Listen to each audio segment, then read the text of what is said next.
So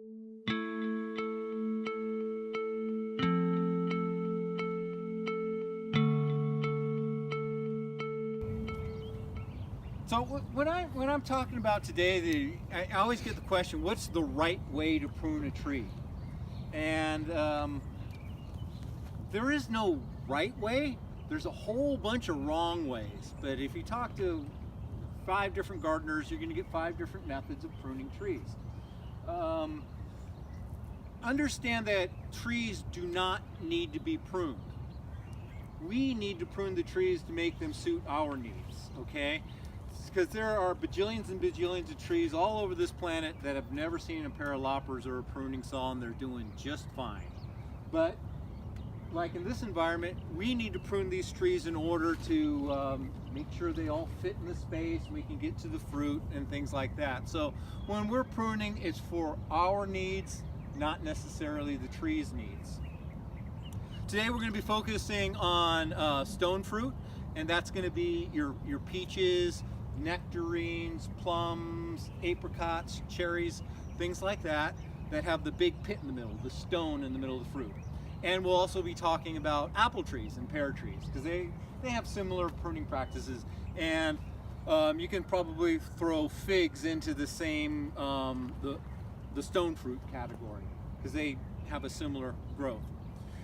Stone fruit, you want to prune for fruit production in the shape of a vase.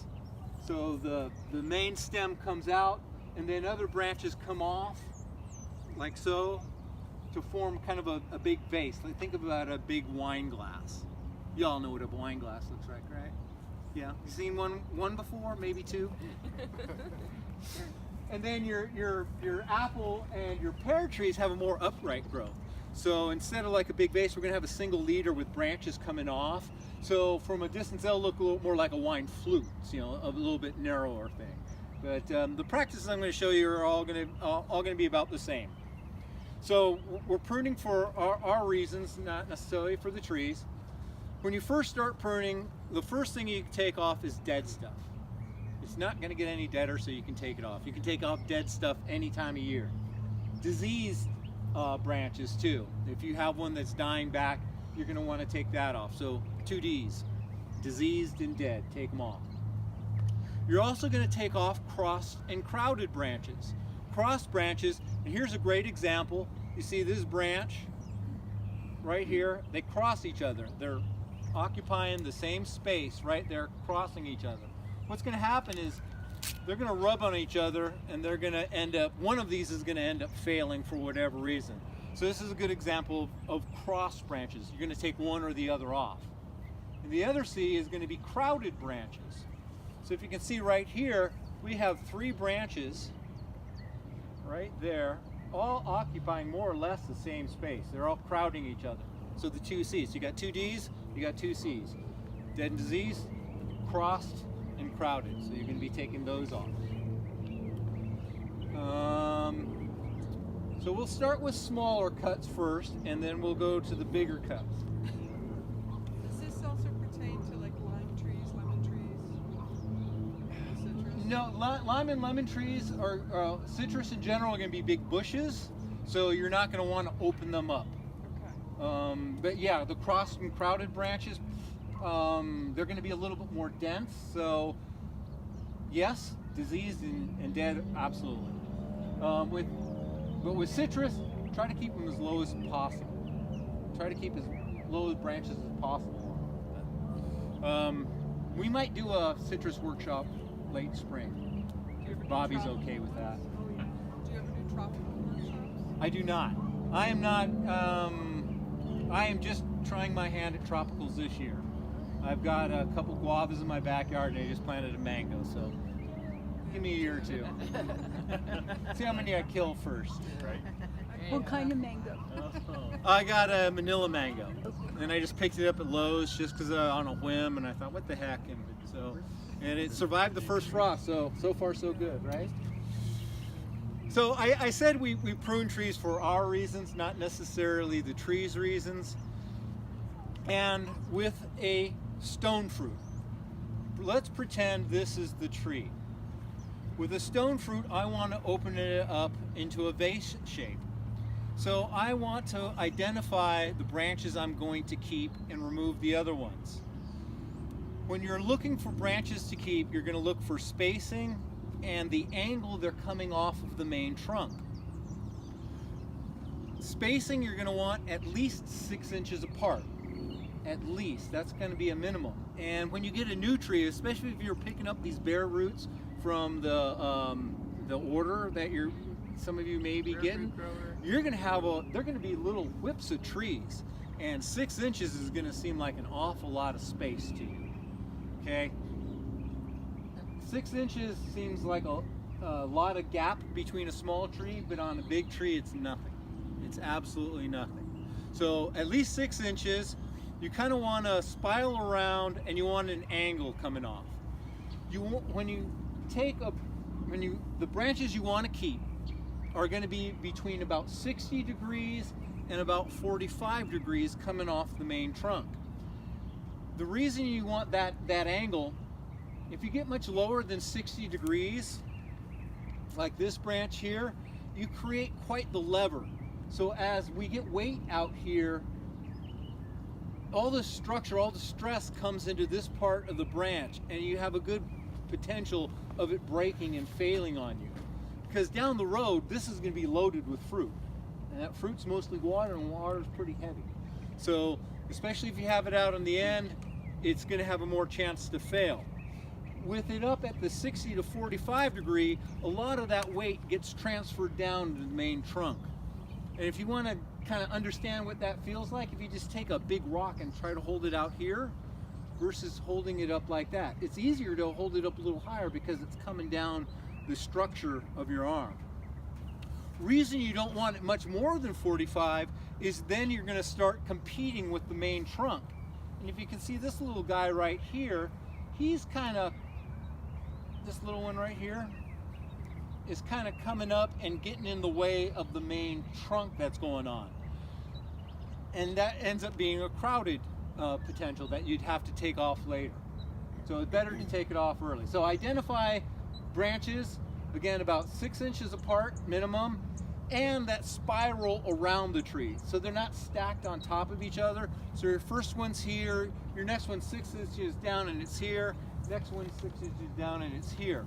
So if you look straight down on it, perfect world, it's going to look like a spiral staircase. This is nature, no such thing as a perfect world. Everything's going to be a little bit different. Yes? As the tiny baby trees grow, will the spacing between the branches increase so that they'll get to be 6 inches? No. The trees don't grow like that. They grow from the outside outward. Not like us that we grow up and everything kind of expands. They grow on the top and then outward. So as opposed to a linear, think of a cone. You have a little cone, you add a bigger cone on top of that, and a bigger cone on top of that.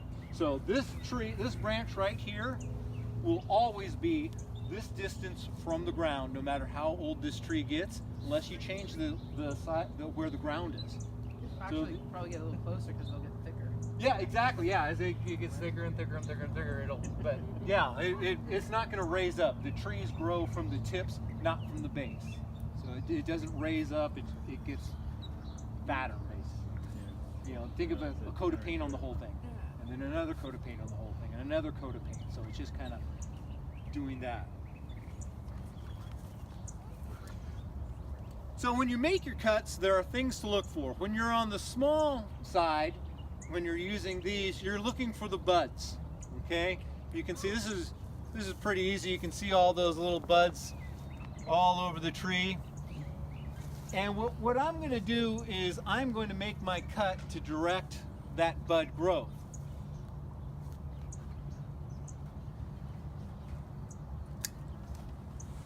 So if I want my branch to grow in that direction, I want it to go out there, I'm going to find a bud that's already pointing in that direction for me. And I'm going to make a slight angled cut above that. So I took all that off. So what happens with a tree is it has the end bud at the tip of the branch sends down, I don't know what, a protein or something. And it goes down to all the other buds and it tells them, hey, I'm the top, you guys chill out, you grow slower than me, and I'm gonna take the lead on it. When I cut off that top one, this is now the top bud, and it's gonna start sending stuff down, so it's gonna be now the lead branch. And if I cut much lower, I would cut the trunk that is feeding the bud. So if I cut too low, I'm gonna starve the bud out. If I cut too low in that, I might cut the bud off, but that'll still grow.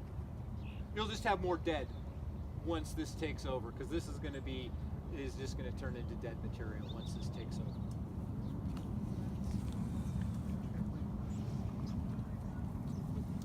When you're using your next one up and you're going to take off something bigger than that, you might be taking off this big branch here because, like I said, it's got that flat area coming out. It's not going to be good. It might break on me. Taking off the whole branch down to the main trunk. Now we're looking for something called the branch bark collar, and that, it's pretty easy to see on this tree. It's that kind of wrinkling and swelling right where the trunk meets the branch. See that right in there? You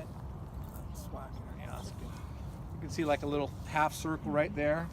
There's a definite difference in texture right where that. You want to save that ridge. That ridge is full of cells that are actually designed to seal over any wounds in case this breaks off. So I know some people say you'll cut flush right up to the trunk. You don't want to do that. You want to leave that branch bark collar there because those are important cells to heal it over. You also don't want to cut too far out away from that because this is all going to die back and it's going to just end up being a stub on the tree, and those cells aren't going to be able to come up and come around. So you want to cut right at the edge of that. I always say that you always want to leave that, but don't leave enough of a stub to be able to hang a hat on. If you can hang your hat on it and walk away, there's too much of a stub. You need to cut it a little closer. So when you make your cut with your loppers, your blade, you want your blade towards the interior, not your anvil.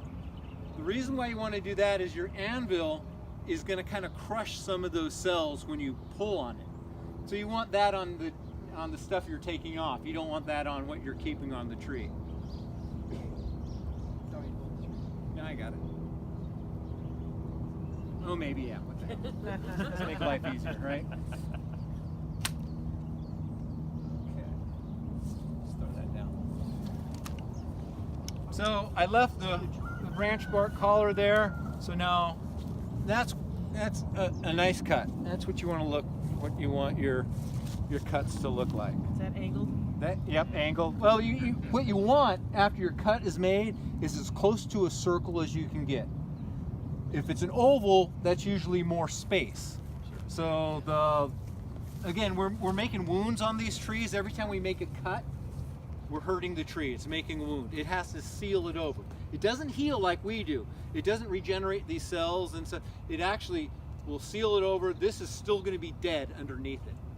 So when we get a cut, we heal. New cells come back in, we form scar tissue and stuff like this. This doesn't do that. This is, in 20 years, you cut this off, there's going to be a dead chunk in that tree.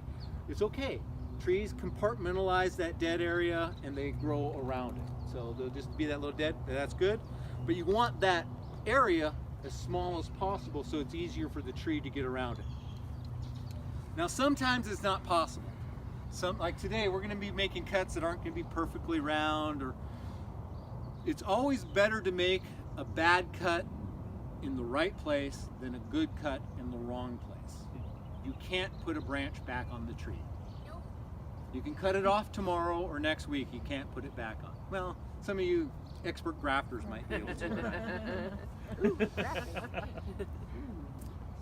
So that's with the loppers, and when you're cutting off bigger branches, my rule of thumb is if you think you can hold up the branch with one hand while you cut with your saw, go ahead. If you can't hold up that branch with your hand, you're going to have to make 3 cuts.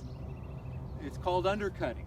And that's really important because if you just start from the top and cut down and you can't support that, that branch is going to break when you get about halfway down, and that bark is going to peel down that trunk. And you're going to create a huge wound. And I think I'm going to need a real tree for this. Let's beat up her Palo Verde. I'm going to take this branch off all the way to back here, let's say, because again, these two are occupying the same spot, doesn't really need to be here. So if I were just to start at the top, be careful, this is going to come down right here. If I was just to start at the top, it's kind of supported, so it might not perform for me. Pull on it, right? Yeah, just pull on it, get it away from that structure and watch it go. Gee.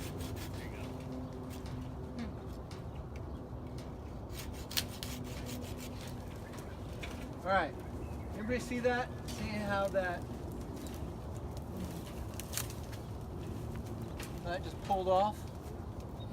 A big branch, you know, I had to kind of cheat and yank on it to pull it off like that, but I can't support that branch with one hand like that. So it's gonna, when I start cutting like that, the weight of it is gonna make it come off, and then it creates this huge wound right under here. That's gonna make it hard to heal. And if that wound were here, you'd be into your trunk itself. So I'm gonna show you the 3-cut method. And sometimes I'll do this twice on a branch, on a particularly big branch. This is a perfect size to show this. This is the branch bark collar right here. You can see that ridge line. So this is the healing area that I got to keep. So that's going to be my final cut. My first cut, I'm going to come out away from it a little bit and start underneath the branch. And I'm going to work and work until my saw starts to bind, or I get about halfway. I could probably go all the way through this because I've already taken the weight off with that cut. But I go about halfway, and then I start at the top about 1 inch, 3/4 of an inch out that way from the branch and start from the top. And the idea is now that the weight on this branch, as it starts to come down, it breaks away and it doesn't peel because I've already cut it right there. And then you come back and you make your final cut along that branch bark collar. You've taken all the weight off the branch, so you're not going to have that tearing.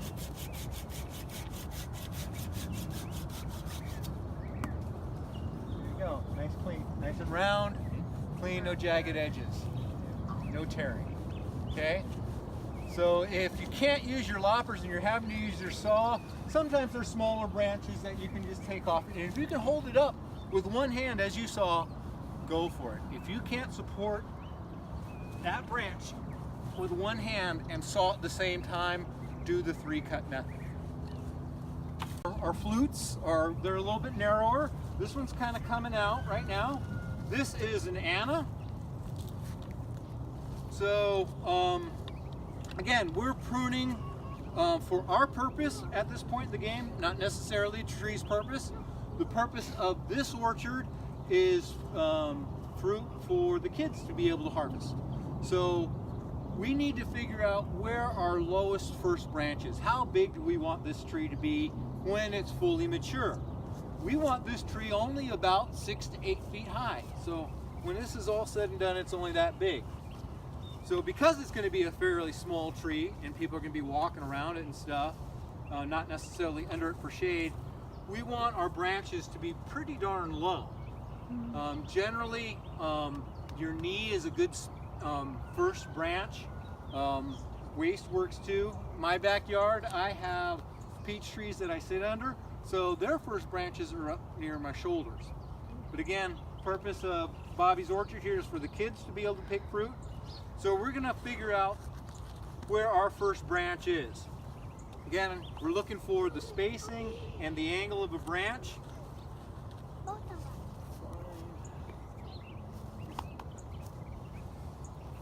So this branch right here is pretty darn good. And so is this one.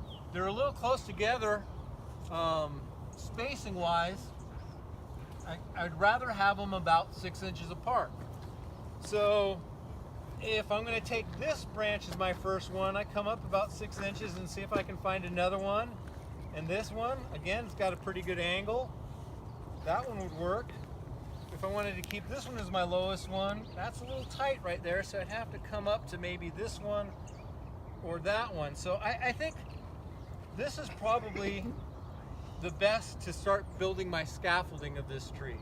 Again, we want the branches coming out about 6 inches apart minimal, and then do a spiral. So this would be my first branch, my second branch, my third branch, and up the tree I go. So I'm gonna do something that people are gonna gasp at now. I'm gonna turn this into a stick with 4 other sticks coming off of it. Are you ready for this? Now, can you do this after it's been in the ground a year too, just to? You can do it when you first get it, when you get your bare roots. They're going to be dormant right now. Now is a really good time to do that first initial hard pruning.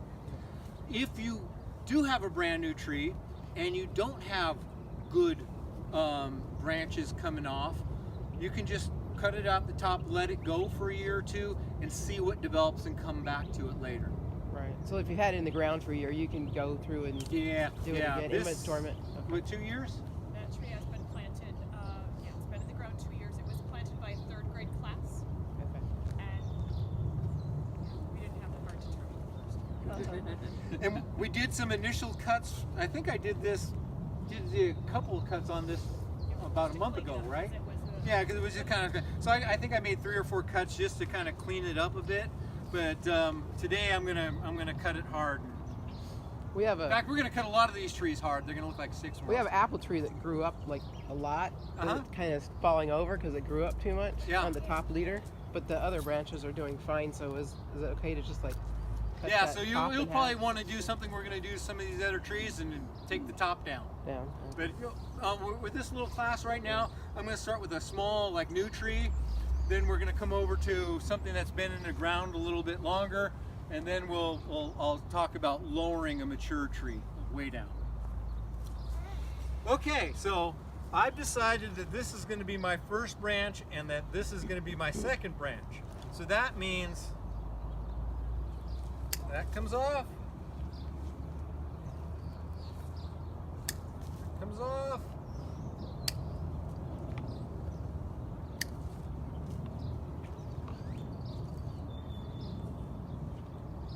And I think that's going to be my third branch right there.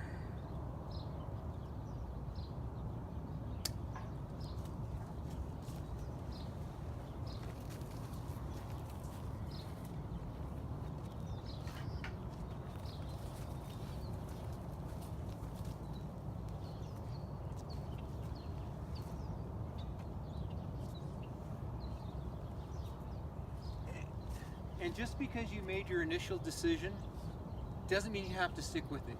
Come back, reevaluate. Again, real easy to take the branch off, almost impossible to put it back on.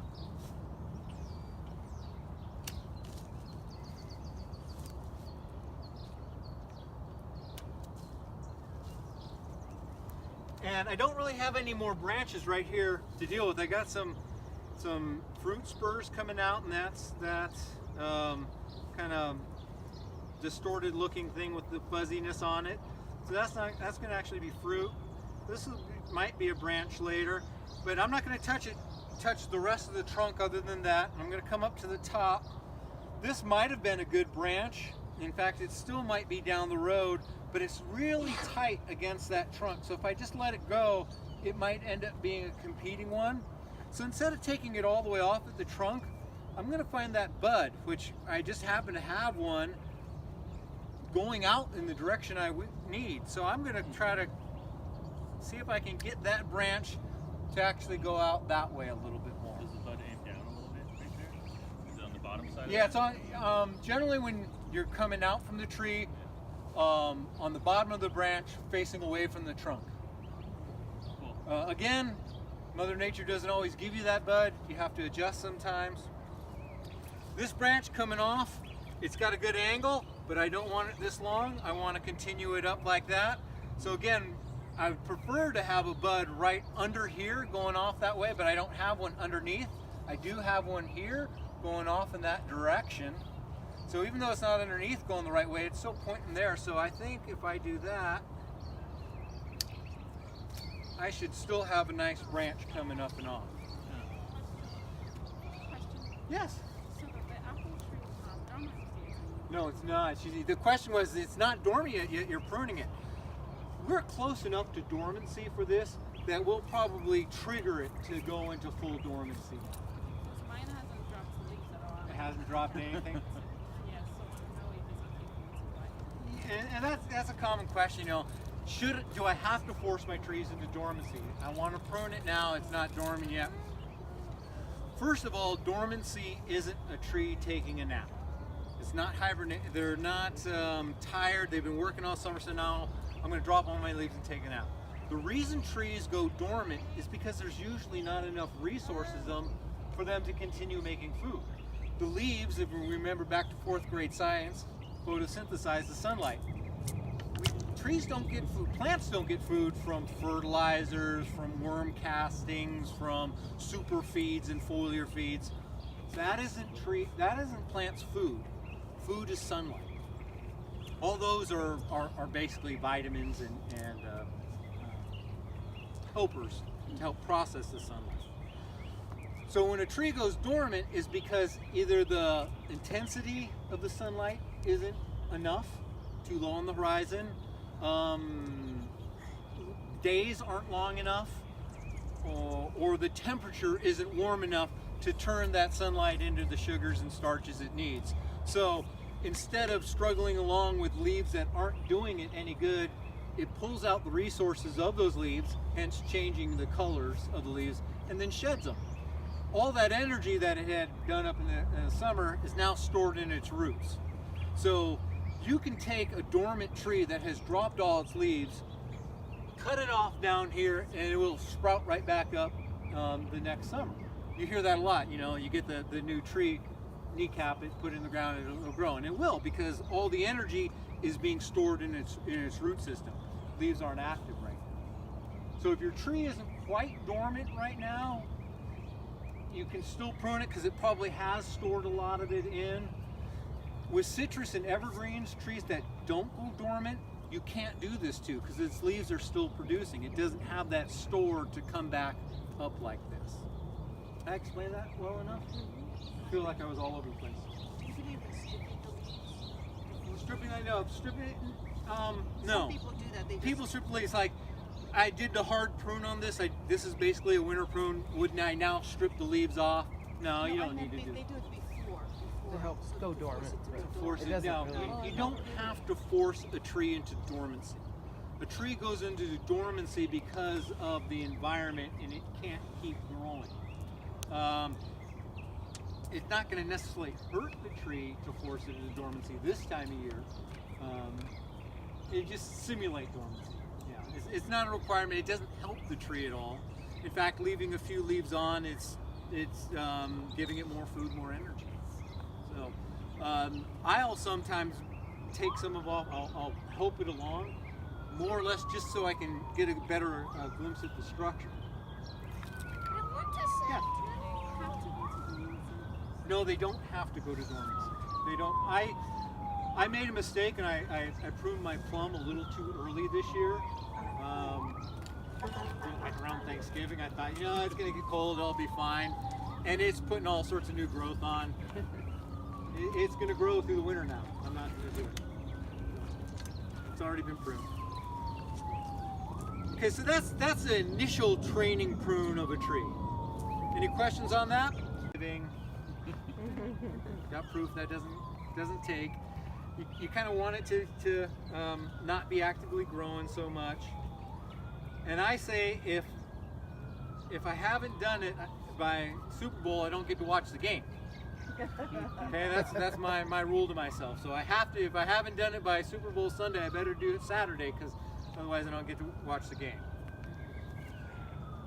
So every year you want to keep every branch 6 inches apart? Is that what you want to Yeah. keep? And you think, well, tons of room. We could put more branches here, and that's fine when the branches are as big as your finger. But if you look around the orchard, well, we want those branches as big as our arm. So, like that is okay, it seems, but suddenly we got an issue when they're like that. Right. So that's the 6 inches, and that's why you have the separation too, and the spiraling up. So that those initial scaffolding branches give you an opportunity to grow as that tree gets bigger and bigger. Because I mean, at maturity, these branches are going to be this big. That trunk's going to be like that. And out to here. Okay, so here's another apple tree, I believe. What do we have? Another Anna. So same tree, just been in the ground a lot longer.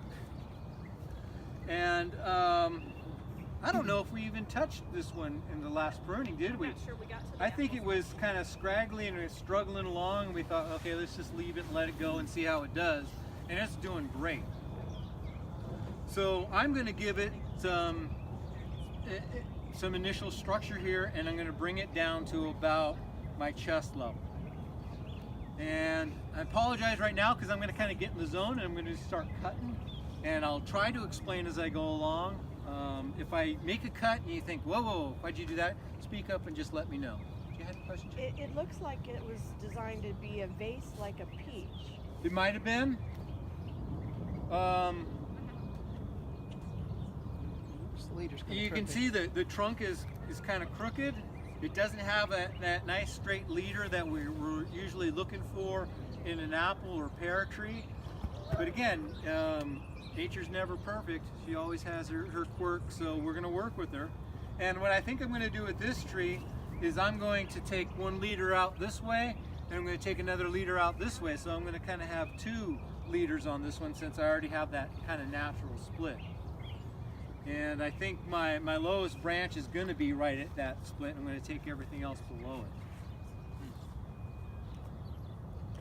Okay. So, rule of thumb, dead and diseased first. So I'm looking at this. I don't see any disease on it. Looks like a really super healthy tree. A couple little broken branches, but I don't see anything dead. What does disease look like? What does disease look like? Discoloring. I found some like little brown spots on the beginning of my nectaplum, and I sent it in to pictures to the Master Gardeners, and I sent it into the Facebook group, and they all, said it was something bad. I picked off the leaves that looked bad and just let it go, and I've been watching it, and it's fine. That doesn't seem to actually have a disease. Yeah, it might not, or it could, but it could be a disease that's not a big deal. Spread. I mean, technically, a cold is a disease, but you'll get through it just fine. It's a lot different from cancer.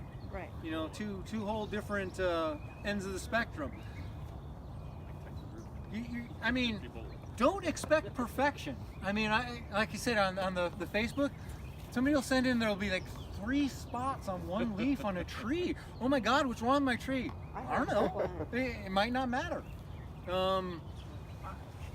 I allow quite a bit of bug damage on my tree. Caterpillar damage on my citrus, aphids sometimes on things. Just allow it to happen. If it's a good, healthy plant, it usually will pull through and be okay with it. Generally the stuff, especially here in Arizona, we got a great climate. We don't have a lot of big nasties like they will have back east or even in California, because we have such extreme temperatures and low moisture.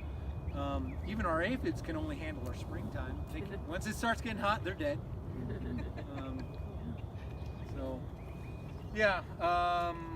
So accept imperfection in your trees. It's okay.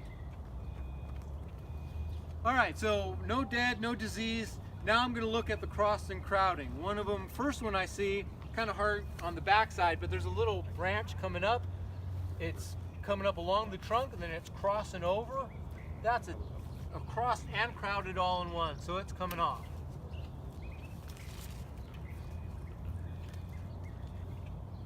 And I'm just going to look up in this.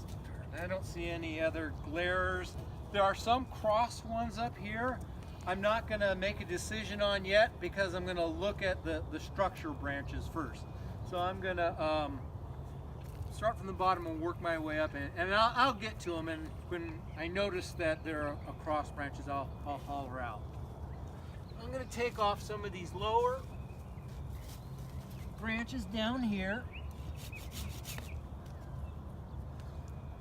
If anybody has a barbecue or a smoker, apple and pear are some of the best woods for that. So you're gonna donate those? Actually, you can. If you want to take this stuff home, you're more than welcome to. Because otherwise, it's going in the compost pile. I think it's gonna sit. Well, actually, Miss Bobby might be using some of it for her pizza oven over there. Take it to the cyan exchange. There you go. Okay, so again, this is where I'm going to start my branching. I decided I'm going to make 2 leaders, and one's going to come up over here, and one's. I think this is going to be one of my main trunks right here because it's coming off like that. You know what? We're going to do 3. I found this trunk right here. It's coming off pretty good. It's going to have room to grow, so that we're going to turn this into like a modified 3-trunk tree. We're going to have a trunk coming up here. I'm going to have a trunk coming up here. I'm going to have a trunk coming up here. And that's part of the art part I said. I talked about the science part. That is kind of to use your artistic side of your brain to see what you can do, what the tree might look like after you've done all the pruning. Some people may innately be able to do that. It's taken me years and years and years to see the potential of a tree. So don't feel bad if you go, I don't know what it's, don't get flustered. Step back, take a look at it, go inside, have a beer, come back out, take another look at it, okay? And if anybody ever watched me prune a tree, they've seen me do that more than once.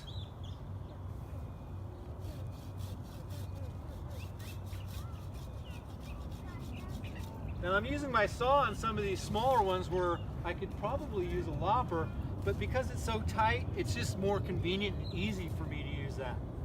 You get it? That one, so this one's gonna come off because I want stuff coming out away from the tree. Now, coming back to that.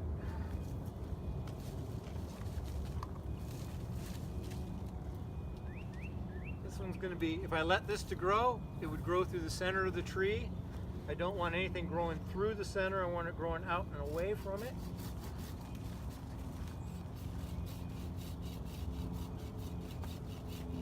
So you can see I can hold this branch up with one hand and saw and support it, so I don't need to make that 3 cut. But you're still cutting from the bottom versus the top. Yeah, and I did start from the bottom, from the top. Again, it helps prevent the peeling, and that's just probably instinctive for me at this point in the game.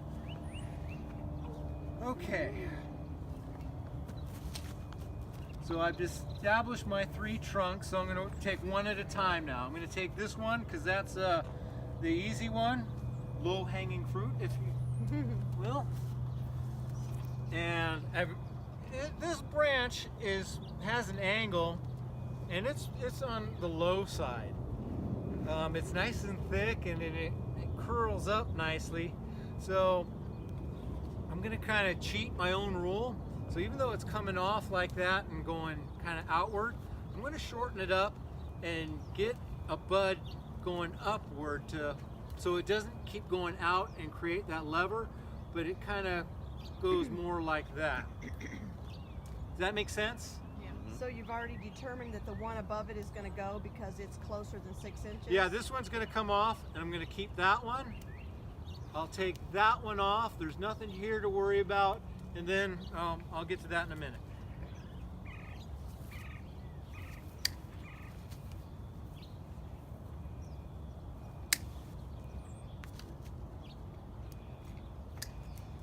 Okay, now we'll address this.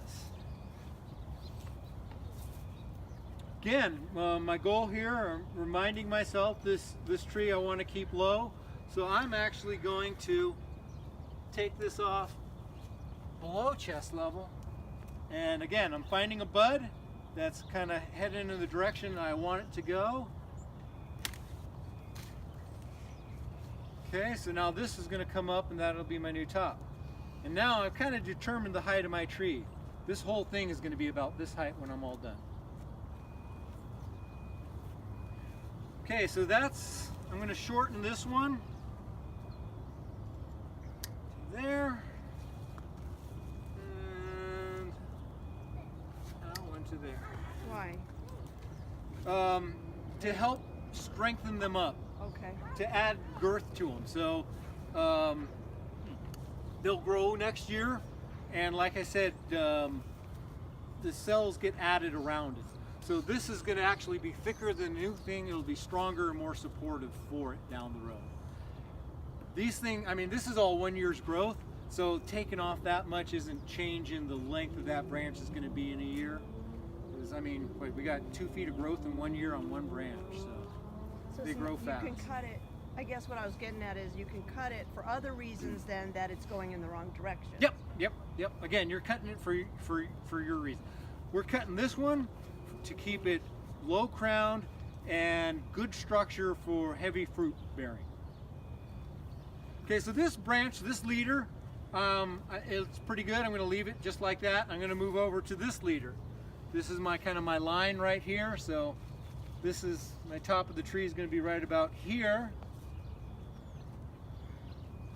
And what I'm doing now is I'm thinking if I know this is going to be the height of my tree, I can probably take it off here, but I'm looking for alternatives. Is this a better lead for the trunk? Is that one a better lead? And I don't think so. I think this is probably the best and strongest. I got a nice bud right there. It's going where I want it to go. So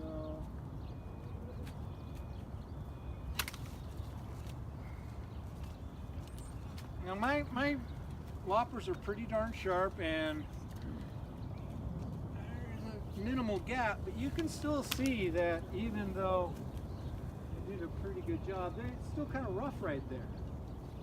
That's acceptable on a branch like this size, that kind of roughness right there. Ideally, it'd be nice and smooth all the way across. If it starts getting too rough in there, you want to address your tool. If it's bent, you probably need to replace. If it's just loose, you can tighten it up and try again. Yeah, not a big hairy deal on that one. I mean, I'm going to do the rest of the tree like that. But you can see from back here, I bet, even just that little roughness there. You really don't want that. Avoid it minimize it as much as possible.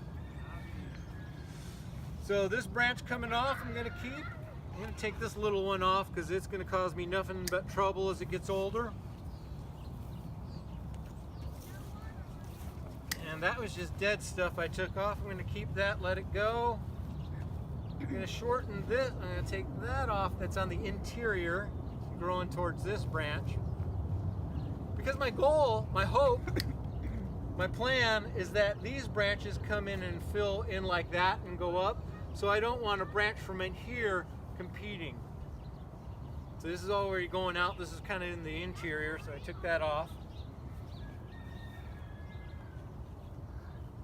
And you know what? I'm going to take this one all the way off because this is going to be my main one coming off that trunk. And it's already kind of getting up in this guy's business, so I'm going to encourage it to grow away from it by taking this bud that's on the outside away from that branch so that when it grows, it should fill this space and not that space. In theory. Right? See it I'm going to keep this branch. This one has a bad angle, and this is a classic example of crossing, so this can come off.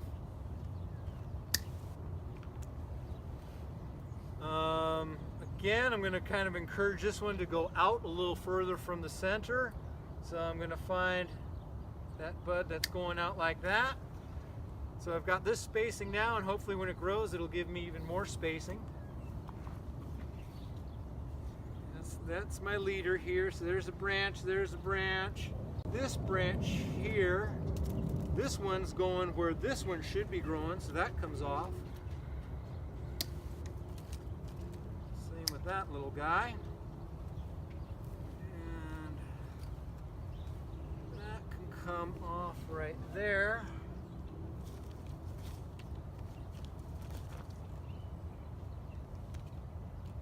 You see how I just did that little flip of my loppers? That's because I wanted my blade on the inside. You can see there how that shriveled part right there, that's dead, that's living. So people always ask, how can I tell if it's alive or dead? You can tell just by looking at it. See the discoloration, how shriveled that is versus how that's kind of almost plump looking comparatively. And it, I mean, just the color looks like it's alive versus that looks like it's dead. So how do I tell if it's alive or dead? Sometimes just as easy as taking a close look. You also scratch it, right? You also scratch it, yeah. If you, where did I just start? There it is. If you scratch it with your thumb, you usually don't get through the dead stuff. You scratch the live stuff, you get a little bit green under it. Yeah, it's really hard to scratch dead. If you're scratching it and you're not getting through, it's probably dead. Another indicator is it's brittle. It just snapped and there's nothing in there. Well, live, it's nice and flexible. And once you get used to it, you can tell just by touching it a lot, especially if you're familiar with your tree. You can go up and go, oh, that's a dead branch. And you will too. If you prune it every year, you will know what's living and what's dead. You'll become very familiar with your tree. In a good way. Okay, so again, I'm reminding myself where my top is, because I've got some branches going on, and I'm going to keep that. So this one is in the way, a whole bunch of in the way, so it's coming off.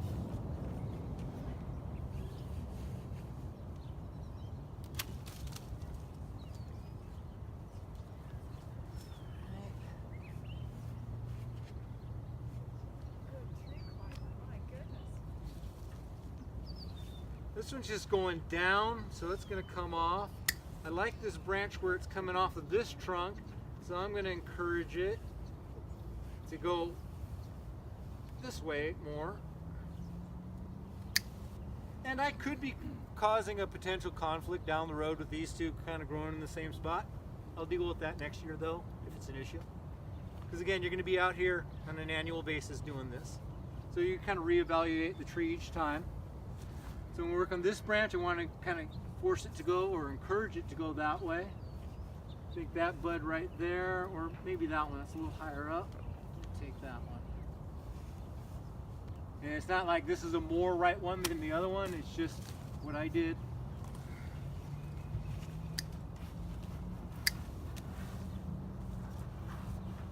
And now what I'm going to do is, I remember talked about this one and make sure this is the top of the tree.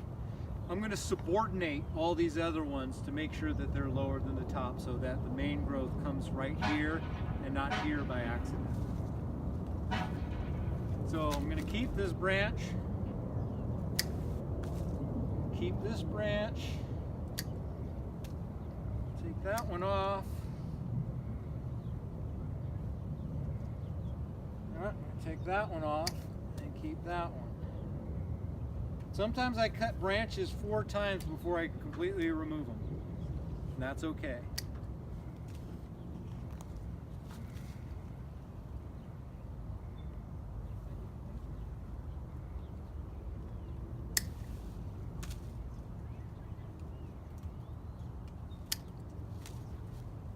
And I'm going to take this one off because, you know what, I got this one here, and this one here, so. Okay. Over to this leader. That's just too tight. That's wrong place.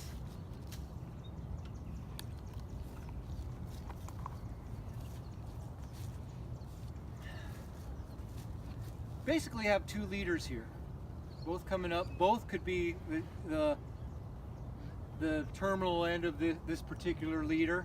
I am going to actually take this one just because it is going away from the center of the tree a little bit more.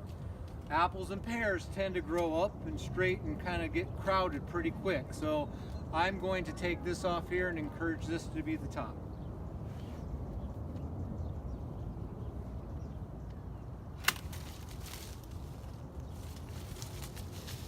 And then give this the new top.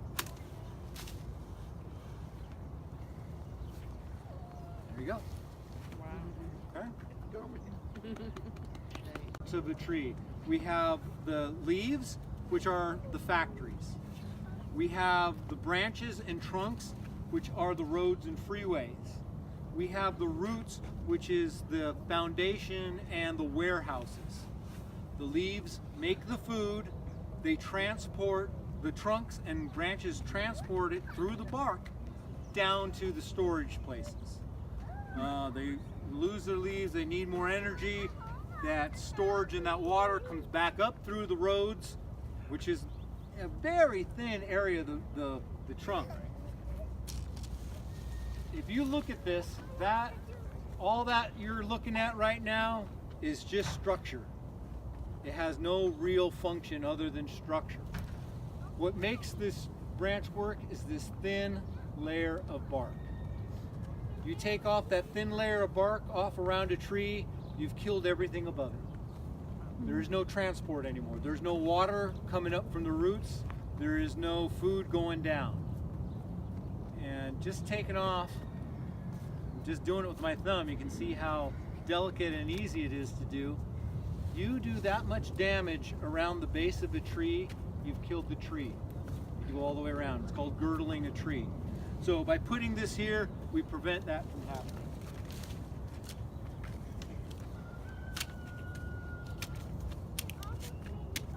Probably got pushed over from the winds. This is a flood irrigated lot, so that everything probably gets soft and smushy, so get loose roots, a big wind, it leaned over.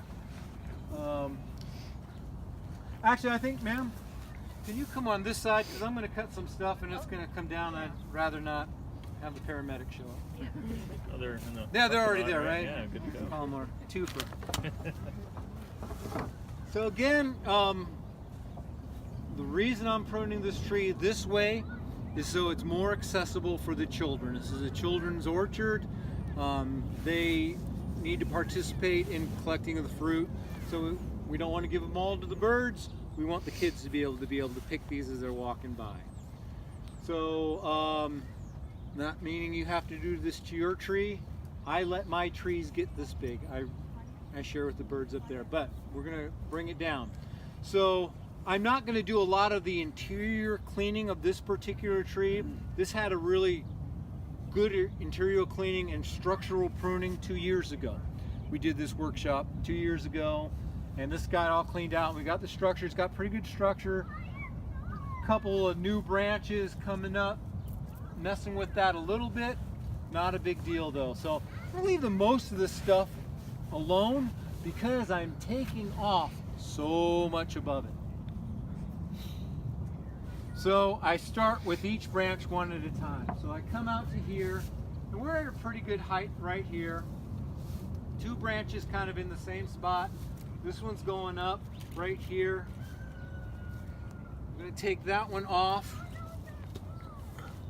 And again, I'm not worried about the 6 inches and the spiraling at this point, because I am going to be taking so much off of in another way. So we can worry about crazy stuff later.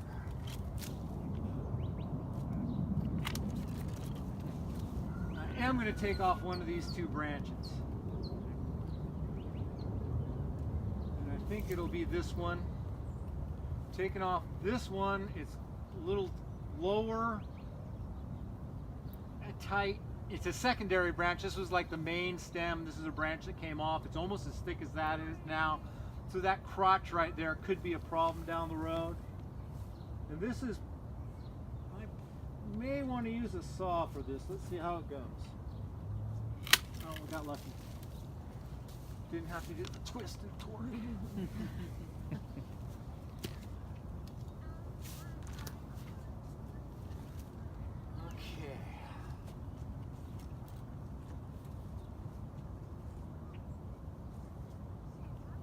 Again, I want my end of the tree right here, so I gotta worry about how tall that is up there. So I gotta bring that down. And I think I'm gonna take that one off, and that one off, and shorten this back to here.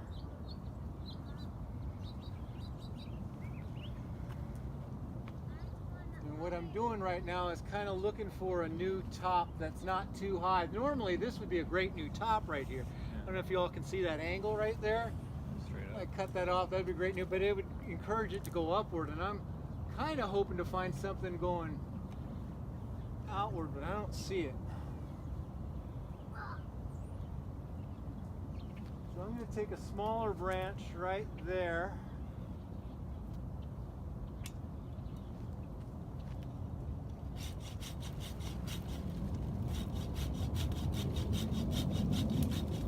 Alright. If you weren't trying to get fruit and things like that, I would never encourage cutting like this. It's called a heading cut. It's going to encourage a bunch of sprouting right at the end. Not recommended for your shade trees or anything like that. This is when you make cuts like that, you now have to really maintain this tree, or else it's going to have issues down the road. So it's not a bad cut for a fruit tree that you will be maintaining, but I wouldn't do it for your ash tree or your elm.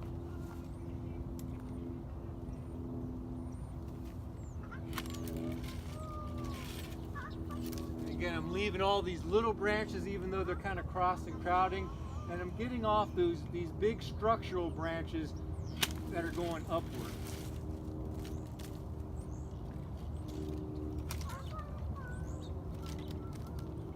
Now I gotta bring this one down a bit. Let's bring it down to that one.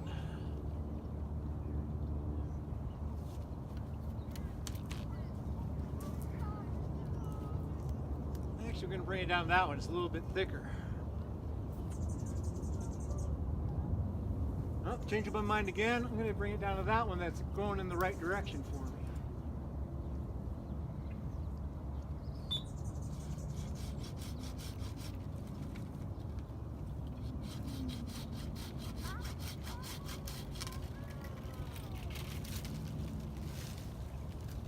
Okay. Take that big fat interior one off.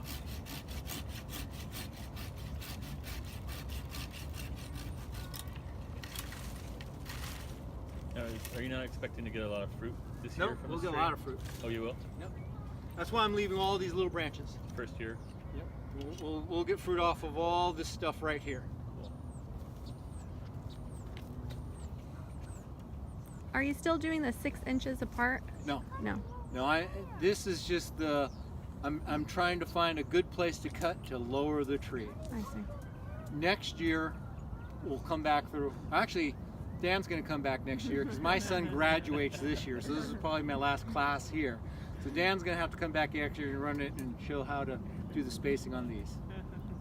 So Yes. do you turn, like let's say the stone fruits, the fruits, like they only produce fruit on the first? Yeah, some trees will produce on new growth, some on second year growth. Peach trees will grow it on 1-year-old growth. So all this could produce a fruit. In fact, let's see, yeah, there's some buds right here that will produce fruit. So they have to be pruned. So that's the only time they only produce on the year growth. Or The question is, they only produce on that first year growth. I think so. Yeah. we don't want to prune it. So I don't want to cut that off. I've been cutting those off Mainly on the to make the tree look all pretty. No. And then, what, nectarines Yeah. and plums are And second year, apples are third year. 2 years, I think. They have to have the spurs formed. Apricots, Yeah, I'm not super clear on that. second year. Yeah, Google. no, yeah. So, but I don't recommend taking off all the first year growth necessarily, because you want this to become a branch 1 year, and then it'll have new growth off of this one branch. So instead of having fruit here, this year you'll have fruit here. Next year you'll have fruit here. Next year you'll have fruit there. Okay.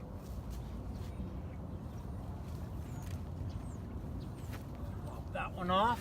Encourage a nice low branch down here, just because I can. All right, here's a challenge. That's a big old branch. Yeah. That's a big son of a gun. Right. And I always get nervous when I have to cut something that's bigger than my forearm. I always look at that long and hard.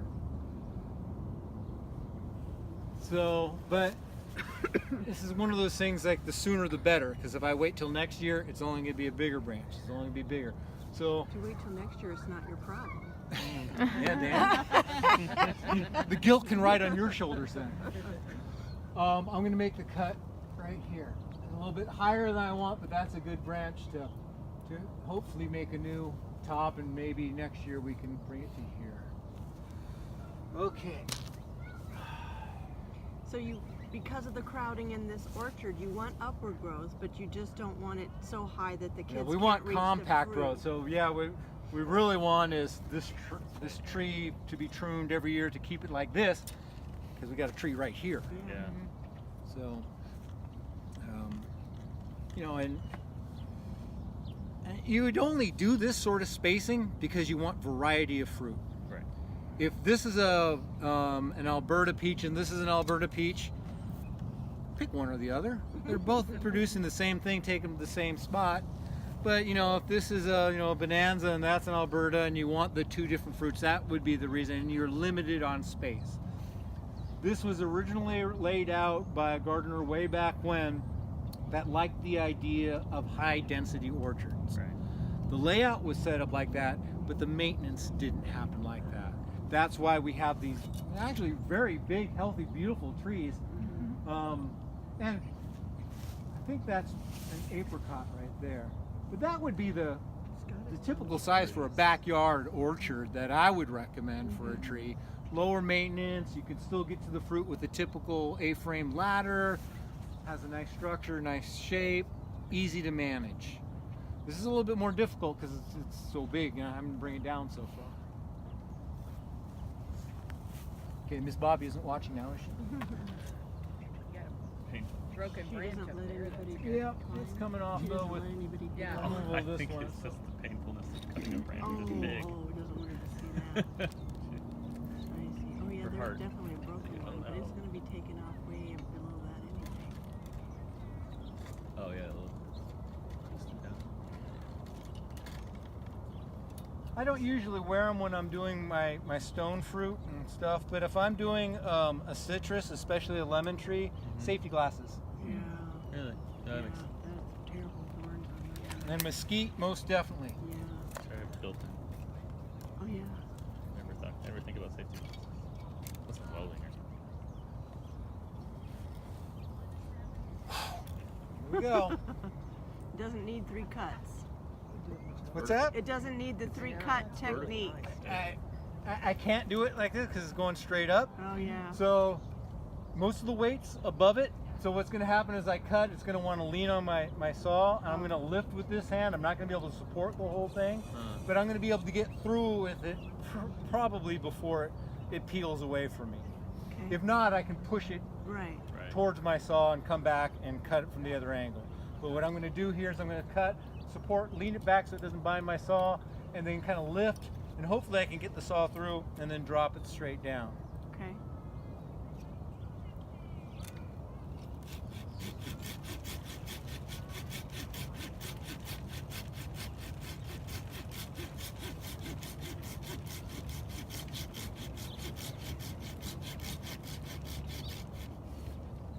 Careful, it's coming right towards Okay. you.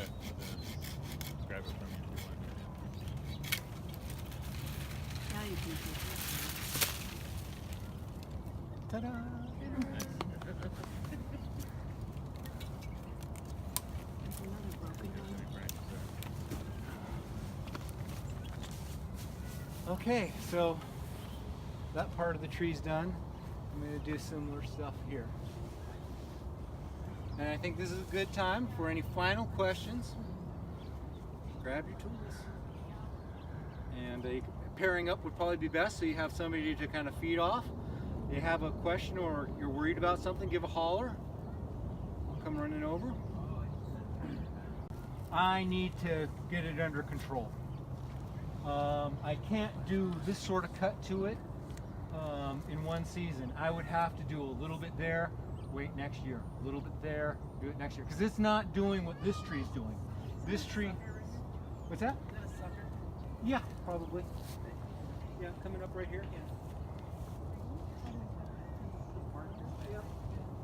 You can look at the leaf structure too. Well, I don't know if it's might. coming off the rootstock or not. I think the graft is actually right there. So I think this is all fruiting wood, and you probably could get crowded. fruit off of it one day. It doesn't have any on it right now. This one does.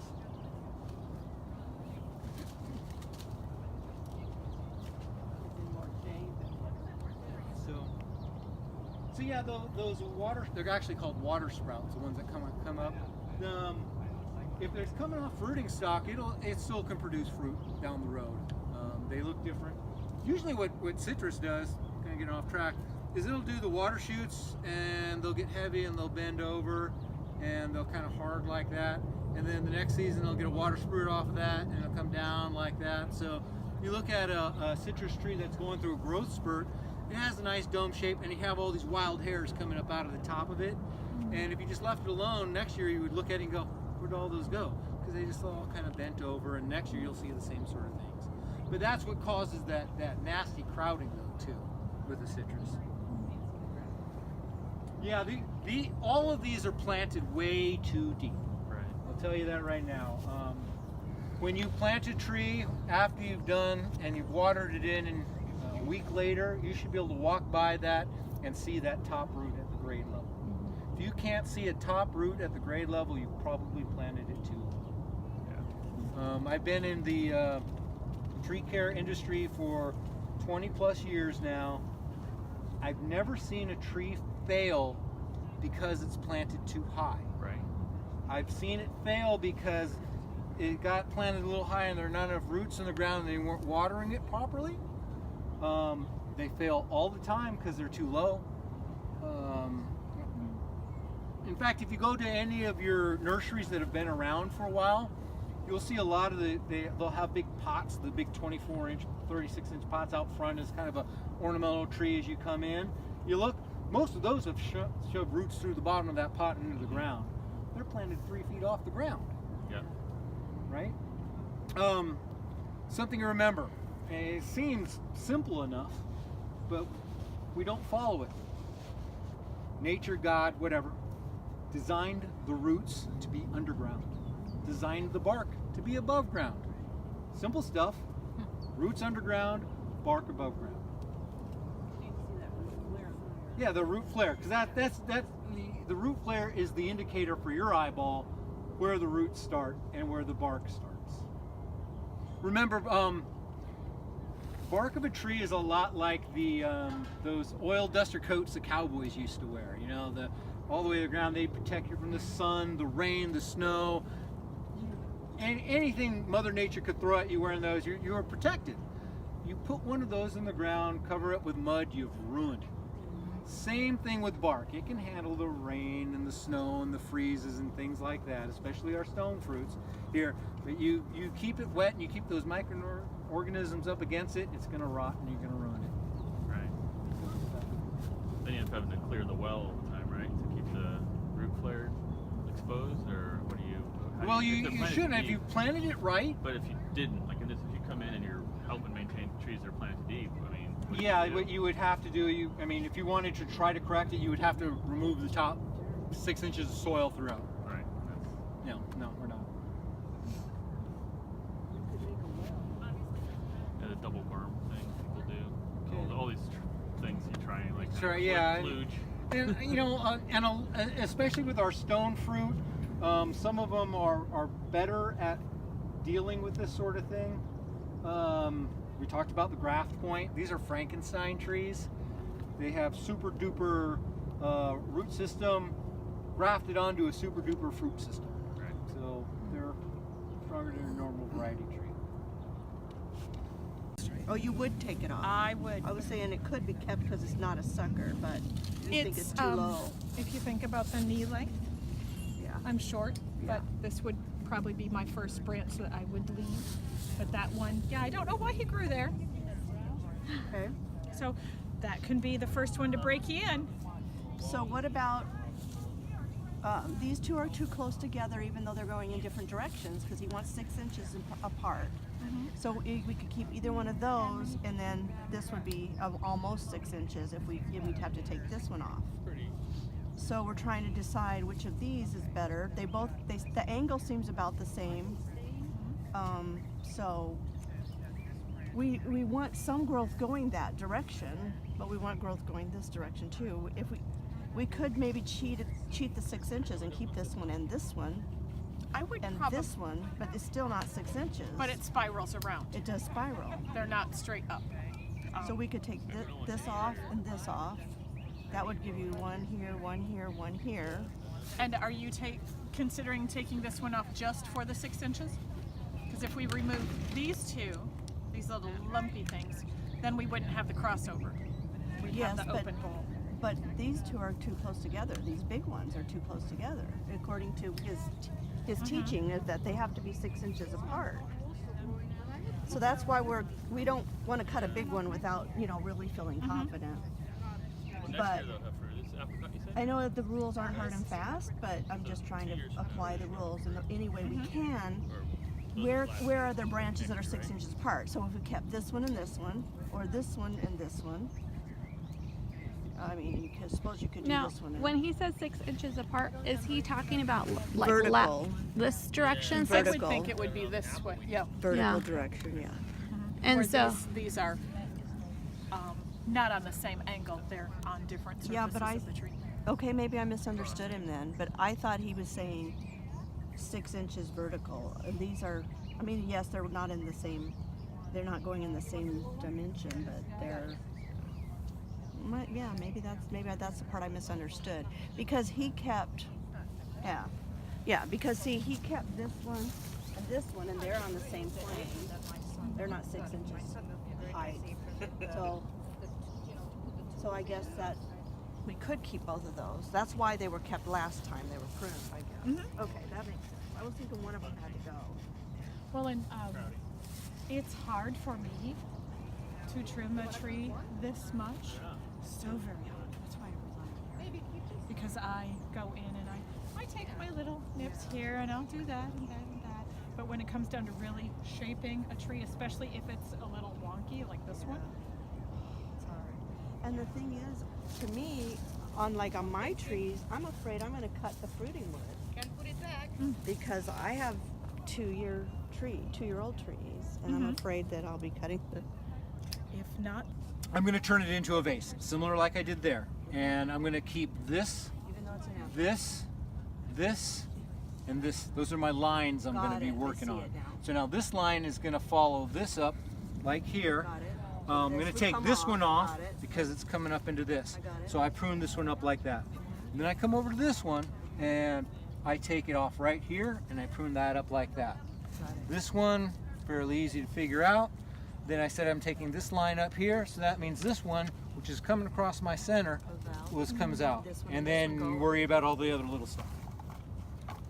So there's your So we don't rough and worry dirty about structure. taking off the fruiting wood at this point. No.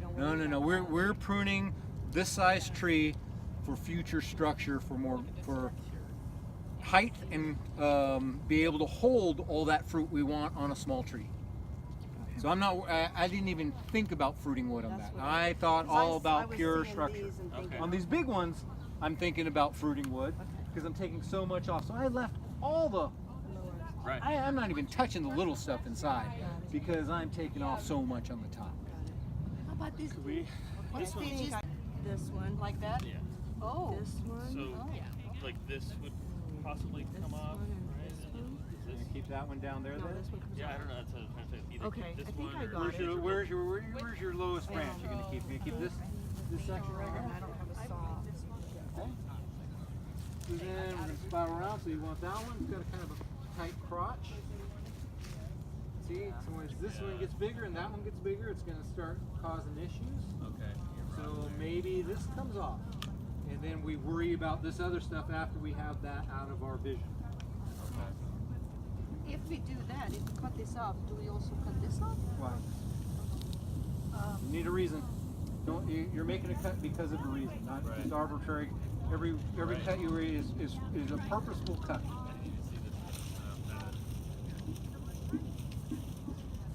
So try to block out some of the minor little branches that tend to clog up our vision and center on the structure of the tree. So when I look at this, I see a line coming out here, I see a line coming up here, and a line up here.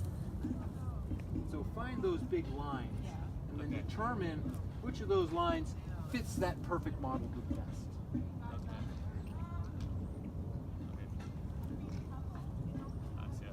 I'm nervous to cut that. I know. See what I'm doing to the other tree. I know. You think this is big enough, sharp enough? we have this on. Yeah, I would say use the saw on that one. Go ahead to the saw. And I'd support that saw as you went. I mean the trunk. The make sure it doesn't rip, yeah. I'll spit it out of it. Okay. I didn't even think about cutting off like this entire half of the tree.